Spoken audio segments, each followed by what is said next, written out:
Back to और YouTube channel सही है। एक बार आप सभी का फिर से स्वागत है हमारे इम्पोर्टेंट क्वेश्चन सीरीज में। आज मैं आपके लिए लेकर आया हूँ कम्युनिकेशन स्किल्स के कुछ इम्पोर्टेंट क्वेश्चंस जो आपको एग्जाम में पूछे जा सकते हैं। जैसे कि आपको पता ही है कि ये जितने भी क्वेश्चंस मैं आपको बताता हूँ वो आपको आपकी स्टडी के साथ साथ ये भी आपको करना है। ठीक है, तो हम बढ़ते हैं डायरेक्टली यूनिट 1 की तरफ। यहाँ पर स्टार्ट करने से पहले आपको बता दूं कि इस वीडियो में मैंने हर यूनिट के 5 इम्पॉर्टेंट क्वेश्चंस निकाले हैं जो कि आपके PYQs, आपका सिलेबस और एक्सपर्ट्स की हेल्प से हम लोगों ने निकाला हुआ है। तो ऐसे उम्मीद है कि अगर आप इतने भी क्वेश्चंस अगर आप लोग अच्छे से प्रिपेयर करते हो इन डिटेल्स तो आप लोगों के बहुत ज़्यादा चांसेस है कि आप लोग अच्छा स्कोर कर सकते हो। ठीक है, तो 5 यूनिट है, हर यूनिट के मैंने 5-5 क्वेश्चन दिया है, यानी कि ऐसे टोटल आपको 25 क्वेश्चंस गिवन है। अगर आप एटलीस्ट 4 यूनिट भी अगर अच्छे से करते हो यानी 20 क्वेश्चंस अगर आप कर सकते हो तो आप अच्छे मार्क्स स्कोर कर सकते हो। ठीक है, तो चलिए स्टार्ट करते हैं यूनिट 1 से। यूनिट 1 के अंदर जो फर्स्ट क्वेश्चन है हमारा वो है define communication and explain the process of communication with diagram. यानी कि इसके अंदर आपको कम्युनिकेशन की डेफिनेशन लिखनी है और प्रोसेस ऑफ कम्युनिकेशन की डायग्राम बनानी है और उसको एक्सप्लेन करना है। ठीक है, क्वेश्चन नंबर 2 है आपका explain the types of communication, जिसके अंदर है verbal communication, non verbal communication, written, formal, informal. ठीक है, ये सब टाइप्स ऑफ कम्युनिकेशन है और इसके आपको एग्जाम्पल्स लिखना है। ये जो आपका क्वेश्चन नंबर 2 है टाइप्स ऑफ कम्युनिकेशन, ये बहुत ही ज़्यादा इंपॉर्टेंट होने वाला है क्योंकि इसके ऊपर आपके और 2-3 क्वेश्चंस बन सकते हैं। कैसे बनेंगे मैं आपको अभी लास्ट में बताने वाला हूँ। चलिए बढ़ते हैं क्वेश्चन नंबर 3, वो है what are the barriers to communication, how can we overcome them. कि बैरियर्स टू कम्युनिकेशन क्या क्या है और उससे हम ओवरकम कैसे कर सकते हैं, ये आपको इसके अंदर लिखना है। इसी क्वेश्चन को सिर्फ वर्डिंग चेंज करके वो ये क्वेश्चन आ सकता है कि what are the obstacles in communication और उससे हम ओवरकम कैसे कर सकते हैं। तो अगर आपको क्वेश्चन आता है कि ऑब्स्टेकल्स या फिर बैरियर, आपको सेम ही आंसर लिखना है। नेक्स्ट क्वेश्चन है हमारा explain the functions and objectives of communication in an organisation. यानी ऑर्गेनाइजेशन के अंदर आपके फंक्शंस और ऑब्जेक्टिव्स ऑफ कम्युनिकेशन क्या क्या रहेंगे वो आपको एक्सप्लेन करना है।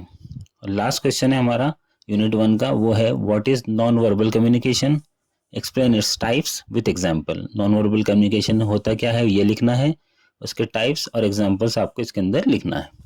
ठीक है, अब चलिए मैंने आपको जैसे अभी बताया था कि जो क्वेश्चन नंबर 2 है, ये जितने भी क्वेश्चंस है आपके इनके ऊपर बेस्ड, यानी कि मैंने हर यूनिट के अंदर आपको 5 क्वेश्चन दिया हुआ हूँ और इसी के ऊपर अगर यानी कि अगर आपने 5 क्वेश्चन किए हैं तो आपको एक एडिशनल ये 3 क्वेश्चन की भी आपकी प्रिपरेशन होने वाली है। कौन से नोट में देखिए, इफेक्टिव कम्युनिकेशन आपका कवर होगा इसके अंदर, वर्बल वर्सेस नॉन वर्बल यानी कि अगर डिफरेंस पूछता है तो ये भी इन्हीं 5 क्वेश्चंस के अंदर कवर होने वाला है।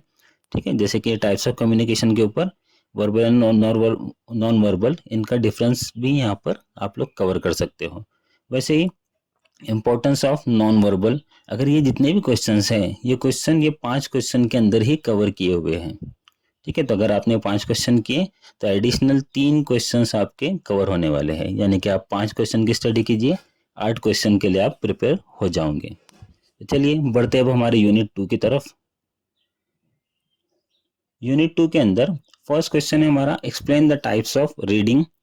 टाइप्स ऑफ रीडिंग जो भी है आपको उसके एग्जाम्पल्स के साथ में एक्सप्लेन करना है। सेकंड क्वेश्चन है what are the barriers to effective listening, how to overcome them. Unit 1 के अंदर क्वेश्चन क्या था, what are the barriers to communication, और यहाँ पर क्वेश्चन क्या है, barriers to effective listening. Effective listening जो रहती है आपकी उसके अंदर क्या क्या बैरियर्स होते हैं और उससे ओवरकम कैसे किया जाए ये आपको लिखना है। थर्ड क्वेश्चन जो बनता है यूनिट 2 के अंदर वो है differentiate between active and passive listening with examples. Active and passive listening का आपको डिफरेंशिएशन करना है, उनके डिफरेंस लिखने हैं और उसके ऊपर बेस्ड एग्जांपल आपको यहाँ पर मेंशन करने हैं। नेक्स्ट है आपका what is the importance of listening और उसके एडवांटेजेस यहाँ पर लिखने हैं, इंपॉर्टेंस ऑफ लिसनिंग और उसके एडवांटेजेस। ओके, और लास्ट क्वेश्चन है हमारा यूनिट 2 का, वो है what are the effective ways to improve your vocabulary and comprehension skills. कि आपकी वोकेबलरी और कॉम्प्रिहेंशन स्किल्स को अगर आपको इम्प्रूव करना है तो क्या क्या इफेक्टिव वेज, क्या क्या तरीके हो सकते हैं वो आपको यहाँ पर मेंशन करना है, एक्सप्लेन करना है। अगेन यहाँ पर हमने 5 क्वेश्चन पढ़े हैं, ठीक है, नोट देखिए, अगर आपने ये 5 क्वेश्चन अगर किए, specially what are the barriers to effective listening, ये वाला अगर क्वेश्चन आप करते हो तो आपको इसके अंदर क्या मिलने वाला है, लेवल ऑफ रीडिंग और ऑब्स्टेकल्स टू लिसनिंग, ये दोनों भी इसके अंदर कवर होने वाले हैं। ठीक है, तो अगर आपको क्वेश्चन आता है कि एक्सप्लेन लेवल्स ऑफ रीडिंग, या फिर अगर आपको क्वेश्चन आता है obstacles, what are the obstacles to listening, तो आप इसी के अंदर वो कवर होने वाला है। ओके, चलिए अब बढ़ते हैं यूनिट नंबर 3। यूनिट नंबर 3 के अंदर फर्स्ट क्वेश्चन है हमारा, explain the techniques and dos and don'ts of group discussion. Group discussion यानी कि अगर ग्रुप डिस्कशन को आपको इफेक्टिव बनाना है, स्ट्रॉन्ग बनाना है, तो आपको क्या क्या टेक्निक हो सकते हैं उसके अंदर, वो आपको लिखना है। क्या क्या चीज़ें आपको करनी चाहिए, क्या क्या चीज़ें नहीं करनी चाहिए, यानी कि डूज एंड डोंट्स आपको ग्रुप डिस्कशन के लिखना है। अगला question, write a note on dos and don'ts while delivering a presentation. अगर आप प्रेजेंटेशन डिलीवर कर रहे हो, प्रेजेंटेशन दे रहे हो, उसके लिए अगेन आपको डूज एंड डोंट्स लिखना है, यानी क्या चीज़ें आपको करनी चाहिए प्रेजेंटेशन के दौरान, या क्या क्या चीज़ें अवॉइड करनी चाहिए, यानी कि डूज एंड डोंट्स लिखना है। अगला क्वेश्चन है, what are the types of interview question, how to prepare for an interview.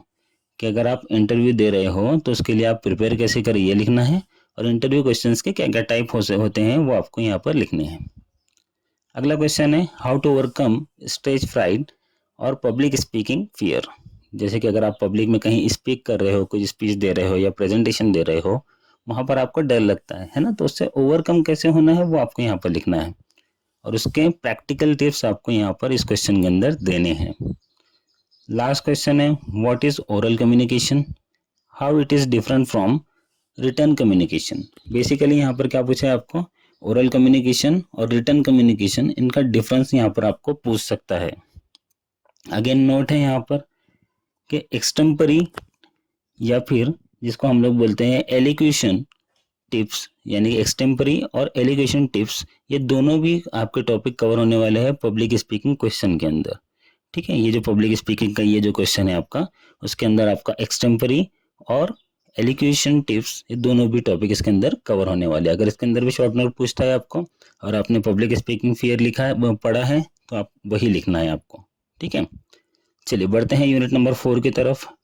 Unit number 4 में जो हमारा फर्स्ट क्वेश्चन है वो है, draw a label draw and label a diagram of organs of speech. Organs of speech की आपको diagram draw करनी है, उसको लेबल करना है, और कोई भी 4 इसके अंदर आपको एक्सप्लेन करने के लिए पूछ सकता है। सेकंड क्वेश्चन है, व्हाट इज रिसीव्ड प्रोनाउंसिएशन, जिसको हम लोग बोलते हैं आरपी, और how does it helps in standardising English. ठीक है, ये आपको यहाँ पर लिखना है। नेक्स्ट है आपका, what is phoneme, explain basic sounds in English. यहाँ पर आपको क्या कर सकता है, यहाँ पर आपको डिफरेंट फोनिम्स दे सकता है और उसका साउंड पूछेगा, या तो साउंड देंगे और आपको वहाँ पर उसको लिखना पड़ेगा। डिफरेंट वर्ड्स यहाँ पर गिवन रहेंगे और आपको वहाँ पर उसको वो वर्ड पहचान के उसका फोनिम और बेसिक साउंड के हिसाब से आपको वह इंग्लिश में लिखना पड़ेगा। ऐसे क्वेश्चन PYQs में बार बार पूछे हुए हैं, तो इसकी प्रैक्टिस कीजिए। नेक्स्ट है आपका एक्सप्लेन वॉवेल्स वगैरह, और आपको ये एग्जाम्पल्स के साथ में एक्सप्लेन करना है। और लास्ट क्वेश्चन है इसका, explain the importance of punctuation and intonations in communication. ये आपको यहाँ पर लिखना है। अगेन नोट है यहाँ पर कि आपको जो एसेंट है, स्ट्रेस है, या अमेरिकन वर्सेस ब्रिटिश प्रोनाउंसिएशन है, ये आपको थोड़ा सा एक्स्ट्रा डेप्थ में अगर पढ़ना है, अगर आपको टाइम मिले तभी आपको ये चीज़ें पढ़नी है। लास्ट हमारा जो यूनिट है, यूनिट नंबर 5, उसके अंदर बेसिकली आपको यहाँ पर लिखने के लिए बोलेंगे, चाहे या तो ऐसे बोलेंगे, या तो फिर जॉब एप्लीकेशन है ना, या फिर लेटर वगैरह यहाँ पर पूछ सकता है। तो पहला क्वेश्चन जो आपको पूछ सकता है यूनिट 5 के अंदर, वो है write a job application with resume for the post of engineer. यहाँ पर एक जॉब एप्लीकेशन और उसका रेज्यूमे आपको बनाना है, और कोई कंपनी आपको दी हुई रहेंगी, XYZ कंपनी, उसके अंदर आपको बोलेंगे कि जॉब अप्लाई के लिए जॉब एप्लीकेशन लिखो और उसके लिए रेज्यूम लिखो। ठीक है, सेकेंड है write a report on an event organised in your college, कि भाई आपके कॉलेज के अंदर या आपकी यूनिवर्सिटी के अंदर या आपके विलेज के अंदर वहाँ पे कोई तो भी एक इवेंट ऑर्गेनाइज हुआ है, जैसे कि blood donation camp, eye checkup etcetera, और आपको उसकी रिपोर्ट लिखनी है।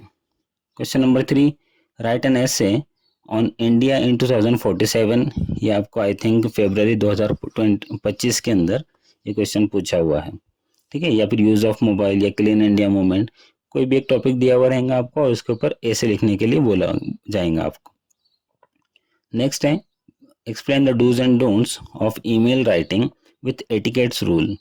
ईमेल राइटिंग के क्या क्या एटिकेट्स हैं और डूज एंड डोंट्स उसके अंदर क्या क्या है, ये आपको इसके अंदर लिखना है। और लास्ट क्वेश्चन जो मैंने इसके अंदर निकाला है वो है differentiate between formal and informal writing, ठीक है। ये आपको इसके अंदर यूनिट 5 के अंदर डिफरेंशिएशन करना है। अगेन नोट दिया हुआ है यहाँ पर कि टाइप्स ऑफ बिजनेस लेटर या फिर पार्ट ऑफ रिज्यूमे जो है रहेंगे आपके, वो हमने क्वेश्चन नंबर 1 में, जो कि क्वेश्चन नंबर 1 क्या था आपका, जॉब एप्लीकेशन विथ रिज्यूमे, ये क्वेश्चन के अंदर हम ये 2 टॉपिक कवर कर सकते हैं, जैसे कि types of business letters and parts of resume. ये हमने किसके अंदर पढ़ने वाले हैं, क्वेश्चन नंबर 1 के अंदर, ठीक है। तो यही आपको 25 क्वेश्चंस थे आपको कम्युनिकेशन स्किल के, ये आप अच्छे से प्रिपेयर कीजिए एग्जाम के लिए। All the best. इस वीडियो को लाइक कीजिए, अपने फ्रेंड के साथ शेयर कीजिए, हमारे चैनल सब्सक्राइब कीजिए, बाकी सब सही है।